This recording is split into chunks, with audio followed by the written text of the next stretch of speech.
Don't go to Pinewoods Cemetery. What I am about to do is not so much tell a story, but recall the memory of an event. This happened about 10 years ago, so some details are a little fuzzy. However, I still recall the main incidents very clearly, and probably will for the rest of my life. I know this is how a lot of creepypastas start, and there is nothing I can do to convince you that what I'm about to tell you is real, but I'm not going to let that stop me from telling the story of the most terrifying and stupid decision I've made in my life. I've written a few horror stories before, but nothing I've dreamed up can compare to the absolute dread I felt that night about a decade ago. I'll start off by saying that Pinewoods Cemetery is not the real name of the place. That's a name the locals of the area call it. I won't say the real name because I don't want people to go there for two reasons.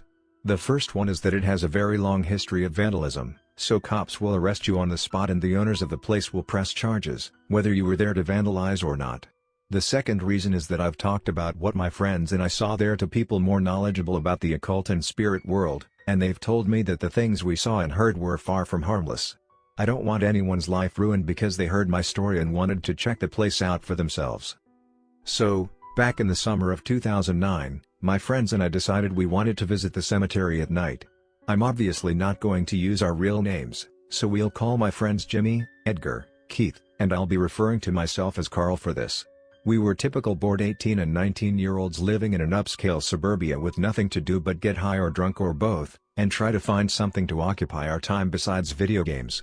The town we lived in is mostly filled with older people, so it doesn't offer much variety of nighttime activities for its younger citizens.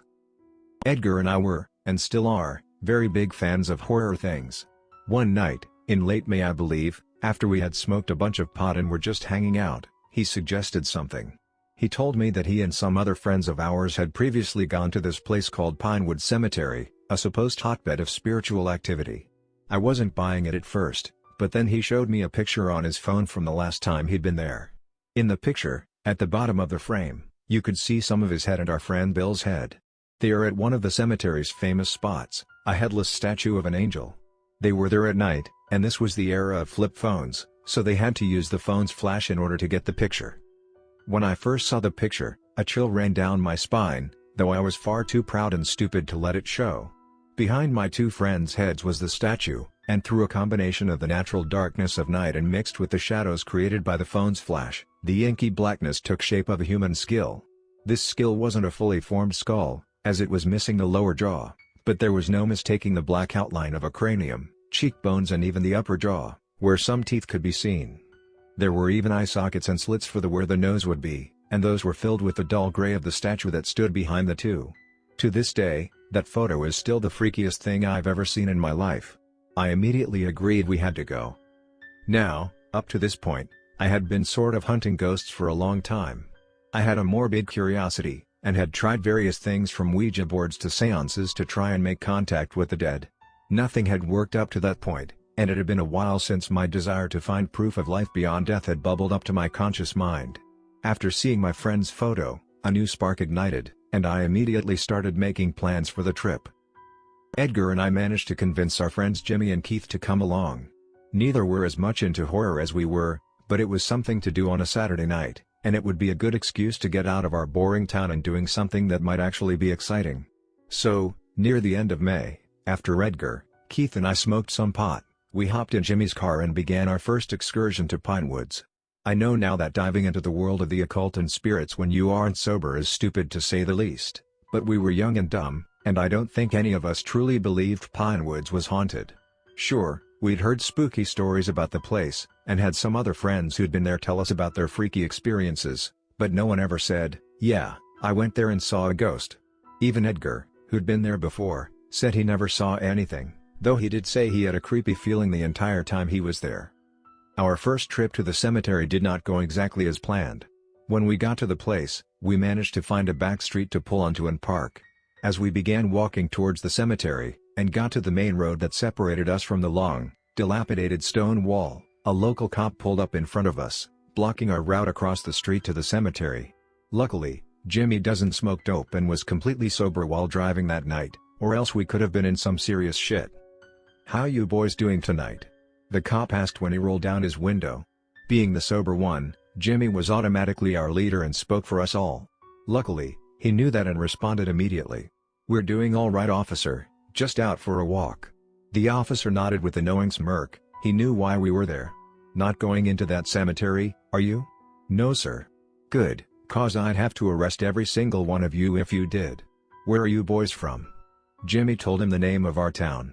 "Well, why don't you do everyone a favor, get back in your car, and drive on home, "All right sir." With that, he followed us back to Jimmy's car, and even went so far as to follow us to the edge of his jurisdiction, making damn sure we didn't turn around and try to go back that night. We were dismayed, but not defeated. If we couldn't go in that night, we planned a future endeavor. So, about 2 or 3 weeks later, we were back in Jimmy's car and headed back to Pinewoods Cemetery. This time, we took extra care. We went on a Wednesday, as last time we went it was Friday, and we figured that police wouldn't expect people to try to get in the middle of the week. Also, we found a more secretive back road that was on the same side of the road as the cemetery, so we wouldn't have to cross the main road in order to reach the place. We parked on the side of the back road, got out and stretched our legs, and made our way to Pinewoods. Our first stop was the mausoleum, a structure located near the front of the cemetery.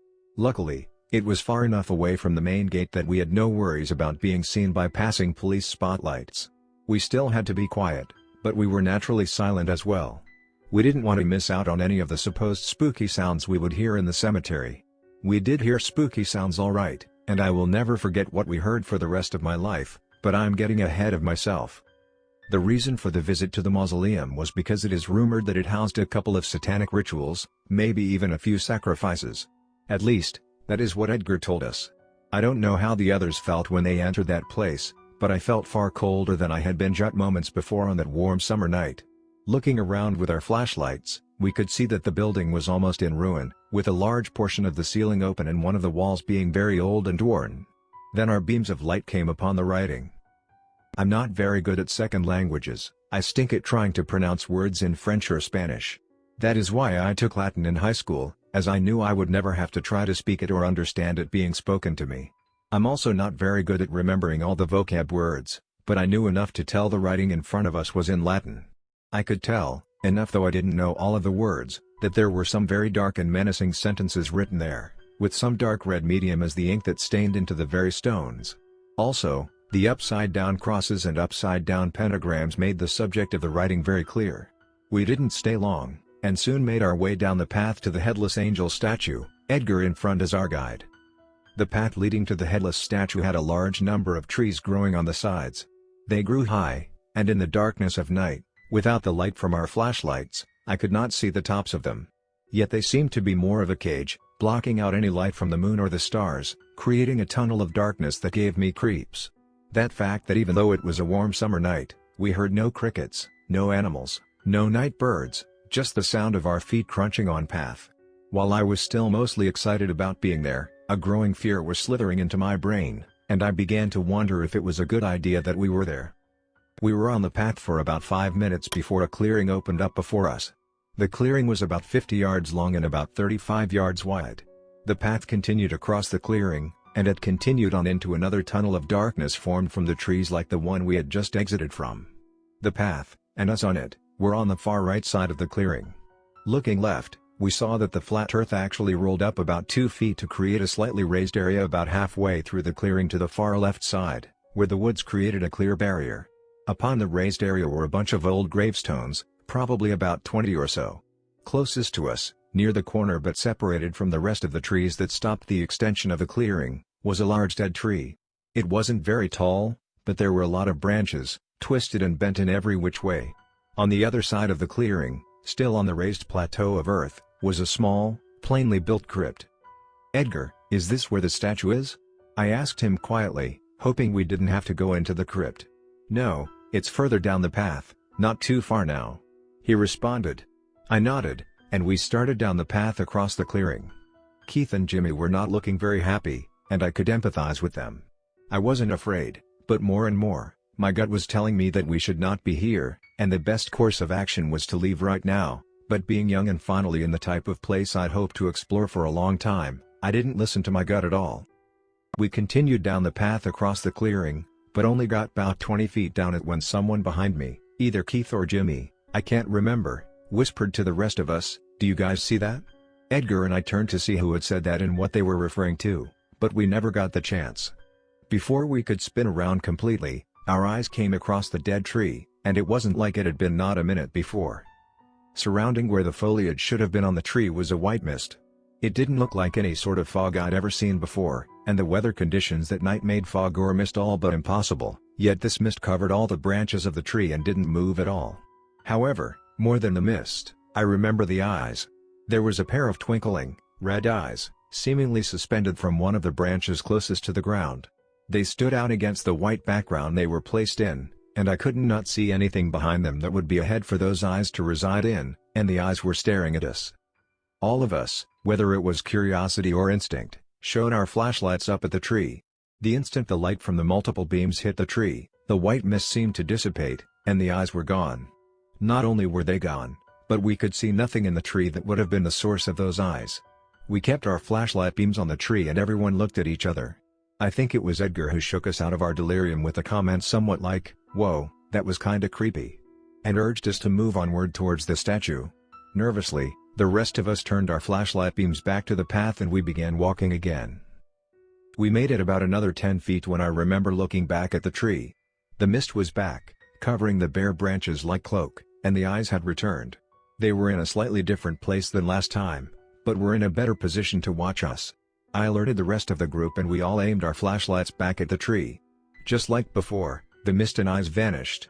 Again, the group looked at one another, and at that point even I was starting to get scared. I had seen too many horror movies to ignore the signs that we were starting to get into deep shit, but here was the proof I had so long sought after. Even when Keith stated out loud, "We should get the fuck out of here." And I knew he was right, I sided with Edgar, who said he wanted to press on. After all, mist and glowing eyes can be explained by natural science, and I wanted something that defied everything I had read about in textbooks. I got my wish very soon after that. We pointed out lights back onto the path and advanced. Again, we made it about 10 feet when I looked back again at the dead tree. Sure enough, the mist was back with the eyes, except there was something different about them. The 2 previous times I had seen them, even though they were red and scary, they didn't look hostile. It felt more like whatever was seeing through them was observing us. The most akin feeling I can conjure is the feeling when you're entering or leaving a store, and the security guard, who thinks you're going to steal or have already stolen, watches you pass. But that 3rd time, the eyes looked angry, very, very angry. The 4 of us shone our lights across the tree again. But this time, nothing happened. The mist still remained, the eyes continued their enraged stare at us, and now for sure due to the light beams, we could see there was no skull of anything, man or beast, that housed those gleaming lights within it. It was then as well that we heard the baying of hounds in the distance. It wasn't the sounds of dogs barking, but more like hounds when they are released on a hunt, but it wasn't even that. I've heard hound dogs bay before, and those cries I heard that night may have been similar, but no dog on earth could emulate those cries. As soon as the howling died down, another sound assaulted our ears, the clanking of chains. Now, it didn't sound like the rattling of chains that are attached to someone or something dragging them. It was the sound of chains in a portcullis, of chains being used to open up something big, like a castle drawbridge, or a gate. Whatever it was, it sounded very close, and I at least could not break my gaze away from the mist and those terrible eyes, who had conquered our light and stared us down defiantly.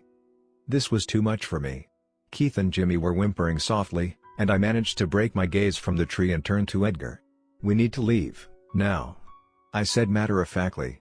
He continued to stare at the tree in amazement. "No, let's keep going," he responded, sounding a little dazed and confused. I resolved myself, maybe I would be called a pussy later on, maybe I would be called a party pooper, whatever. I didn't like what was going on, and if he wanted to come back some other time with other people to mess around, fine with me.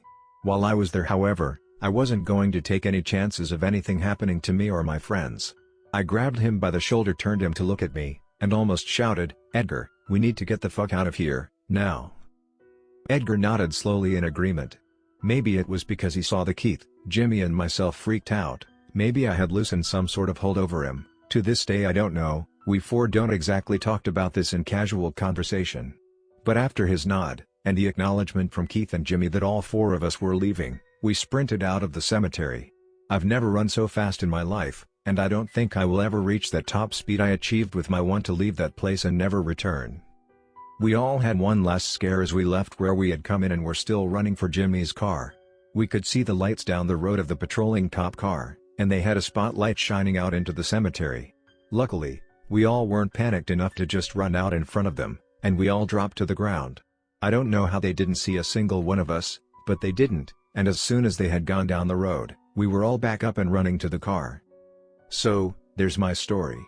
Life went on. I moved out of my home state to go across the country for college. I'm still friends with Edgar, Jimmy, and Keith, but as I said before, we don't really talk about our trip there. We see each other rarely enough as it is. There are far more pleasant topics of conversation. There are a few more facts I learned about Pinewoods Cemetery over the years, however. I learned that the cemetery had another name besides Pinewoods given to it, the Gateway to Hell. I also learned a few years after our trip, that Edgar, when he had previously visited the cemetery with friends, had been drunk when he did so, and in his stupor decided to hump a gravestone or two while he was there. I still love paranormal things, I still love horror movies, and I still love exploring. The state I reside in now has its fair share of ghosts and horrors and things that go bump in the night, and I have experiences with them here. Still, nothing has matched the soul-chilling terror I felt in Pinewoods in those moments before we began to run. In a few of my stories that I've written, I've talked about the characters being in the presence of evil, and how they feel in its company. But I've never been able to find the right words to truly describe what you feel, what you think, when you see the glowing red eyes of the abyss looking back at you. Don't go to Pinewoods Cemetery. I can't make you believe me about what I experienced, but at the very least, don't risk getting in trouble with the cops. Spending some time in jail is not worth going into a place you shouldn't try to visit. I imagine, however, that if you do go, and you meet whatever were making those horrible cries in the night, and you come face to face with whatever was lurking beyond that chained gate that lay somewhere in the dark of that infernal place, jail will seem like a heaven that is just out of reach.